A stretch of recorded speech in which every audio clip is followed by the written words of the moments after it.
राष्ट्रीय सफाई कर्मचारी आयोग के उपाध्यक्ष अंजना पवार की अध्यक्षता में बैठक आयोजित की गई। यह बैठक जिला परिषद सभागार में आयोजित की गई, जिसमें विभिन्न विभागों के अधिकारी और नगर परिषद सफाई कर्मचारी मौजूद थे। राष्ट्रीय सफाई कर्मचारी आयोग की उपाध्यक्ष अंजना पवार कल भिवाड़ी पहुंची और वहां के अधिकारियों की बैठक ली और आज जिला परिषद में बैठक आयोजित हुई है। इस दौरान सफाई कर्मचारियों ने अपनी विभिन्न मांगों को लेकर राष्ट्रीय सफाई कर्मचारी आयोग की उपाध्यक्ष अंजना पवार को ज्ञापन सौंपा और समस्याओं से अवगत करवाया। इस मौके पर उन्होंने कहा कि भारत सरकार में राज्य सरकार द्वारा सफाई कर्मचारियों के लिए चलाई जा रही योजनाओं का लाभ सफाई कर्मचारियों को मिलना चाहिए। ऐसे में वे सरकार की किसी भी योजना से वंचित न हो, इसके लिए उन्होंने तमाम विभागों के अधिकारियों को कहा है कि सफाई कर्मचारियों की बस्ती में जाकर राज्य सरकार में भारत सरकार की योजनाएं चल रही हैं, उनका प्रसार प्रचार करें, जिससे कि सफाई कर्मचारियों को सरकार की योजनाओं का लाभ मिल सके। इसके अलावा उन्होंने नगर परिषद आयुक्त मनीष फौजदार से भी सफाई कर्मचारियों को लेकर वार्ता की और कहा कि सफाई कर्मचारियों को नगर निगम से मिलने वाली जो भी मूलभूत सुविधाएं हैं उनको उपलब्ध करवाया जाए। देखिए, सबसे पहले तो मैं हमारे देश के प्रधानमंत्री जी के बारे में आपको बताना चाहूंगी कि जिस तरह से प्रधानमंत्री जी संवेदनशील है इस सामाजिक वर्ग और इस कर्मचारी वर्ग के प्रति, उसी तरह से देश के प्रत्येक नागरिक को इनके प्रति संवेदना रखनी चाहिए। तभी हम इस अंतिम पंक्ति में बैठे हुए सामाजिक कर्मचारी वर्ग को मूल धारा या मुख्य धारा से हम उनको जोड़ पाएंगे। और इसका उदाहरण है कि जैसे बनारस कॉरिडोर में साथ में बैठ के भोजन किया, इलाहाबाद में इनके काम से खुश होकर इनको सम्मानित किया, और सबसे बड़ी बात है कि इन्होंने अपने जो सर्वोच्च पद की शुरुआत ही स्वच्छ भारत मिशन से करी है। तो ये संदेश पूरे देश को देना है कि इन लोगों को भी उतना ही सम्मान मिले जितना सभी लोगों को मिलता है। न्यूनतम मजदूरी राज्य सरकार नहीं बढ़ा रही, इसके लिए आयोग क्या कर रहा है? देखिए, मैंने अभी मीटिंग में भी ये चीज डिस्कस करी है कि जैसे एक बेलदार की भी जो न्यूनतम मजदूरी है वो 500 से ज्यादा होती है, तो ये जिस तरीके का काम करते हैं इनको तो न्यूनतम मजदूरी ज्यादा मिलनी चाहिए। बहुत ही रिस्की काम है इनका, बहुत इनका हेल्थ इश्यूज हो जाते हैं उसके लिए, तो इनको तो ज्यादा उसमें पैसा मिलना चाहिए।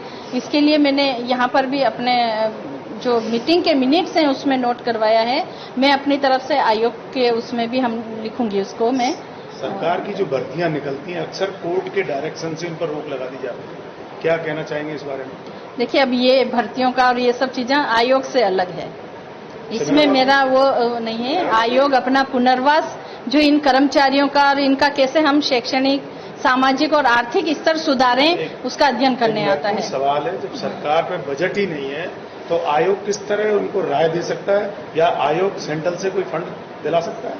सेंट्रल से क्यों, कई योजनाओं से फंड मिल रहा है, कई सारा होता है, नगर निगम का फंड होता है, सफाई कर्मचारी नगर निगम के और हॉस्पिटल के। देखिए, जहां भी मानव है वहां सफाई की व्यवस्था होती है, वहां सफाई कर्मचारी होता है, तो उस प्रत्येक उस व्यक्ति का, प्रत्येक उस डिपार्टमेंट की जिम्मेदारी वो कर्मचारी। अभी मैडम आपने बैठक ली है, किस तरह के बिंदु, किस तरह के मुद्दे आपके सामने आए, किस तरह उनको निस्तारण किया जाएगा, क्या? देखिए, बैठक जो ली है वो इनकी मूलभूत सुविधाओं के उसमें है।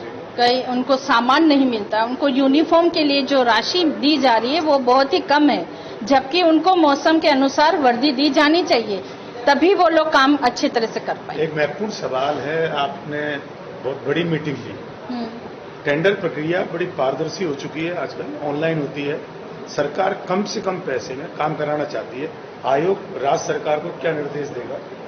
देखिए, कम से कम पैसे में काम करवाना यानी तो वो फिर वही होता है ना, वो तो सब लोग जानते हैं उसमें के शोषण होगा। अगर आप उस खिंचाई की ठेकेदारों की, ठेकेदार कहते हैं हम पे बहुत कम, न्यूनतम हमको टेंडर दिया जाता है, वो लेते हैं, क्यों लेते हैं?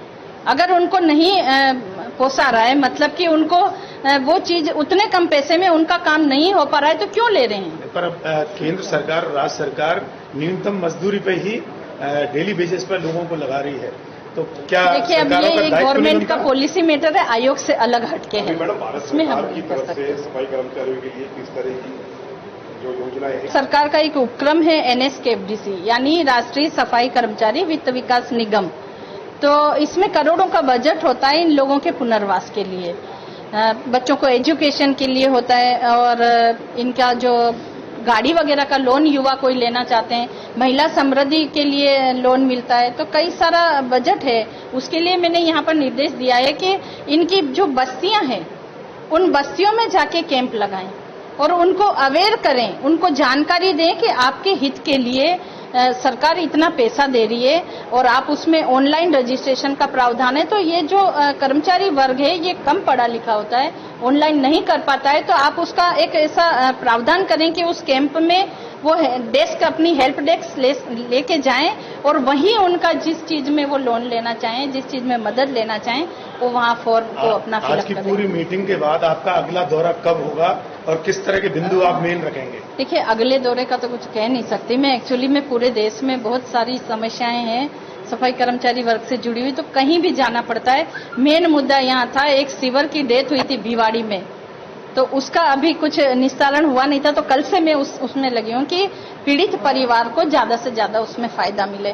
और आपके माध्यम से, देखिए आपके माध्यम से जो हमारे माननीय सुप्रीम कोर्ट का जो निर्देश है, जो एक्ट बना हुआ है इन लोगों के लिए, सब MS एक्ट 2013, उसमें होता है कि जो भी इस तरीके का कोई काम, यानी कि किसी मानव को सीवर की सफाई के लिए बिना किसी साधन संसाधन के उतारे, तो उसमें दोषी के खिलाफ FIR होनी चाहिए और उसको सजा का प्रावधान भी होता है। और जो पीड़ित है उसके परिवार को आंशिक सहायता के रूप में 10 लाख रुपए दिए जाते हैं। अभी वो कार्रवाई कुछ हुई, कल से चल रहा है, उसको करवा के फिर मैं